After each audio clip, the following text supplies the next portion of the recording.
Кыргызстан байы оюнун Фуминг башында турган калыстар бригадасы тейледи. Экстра таймда реферинин дайындаган пенальтисинен улам атаандаштар жеңишке жетти. Бул кыргызстандыктардын эле эмес, күйөрмандык кылган жалпы элди нааразы кылды.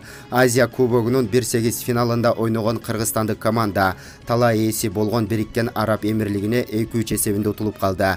Жеңилүү ызасына карабай улуттук команда мыктылыгын көрсөттү. Акыркы голду арабтар күмөн жараткан пенальтиден киргизгени да айтылууда. Бул беттеште Фуминг башында турган калыстар тобу тейледи. Команданын басымдуу бөлүгү кытайлыктардан турган FIFA арбитрлеринен түзүлгөн. Арасында түштүк кореялык бир рефери болду.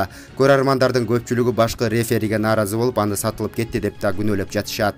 Кыргызстандык футбол күйөрмандары социалдык тармакта Фуминг шейм, Фуминг уял деген хэштег менен флешмоб баштады. Ал ортодо оюндун жыйынтыгын жокко чыгаруу үчүн Change.org сайтында петиция үчүн кол топтолууда.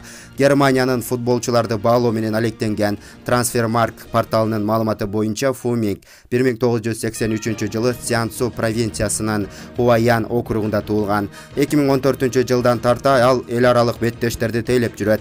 Дүйнөлүк деңгээлде 2017 жылы өткөн дүйнө чемпионатынын тандоо турларын, 2018 жылы өткөн Азия чемпионатын, U23 АФК чемпиондор лигасын жана Океан чемпионатына калыстык кылган.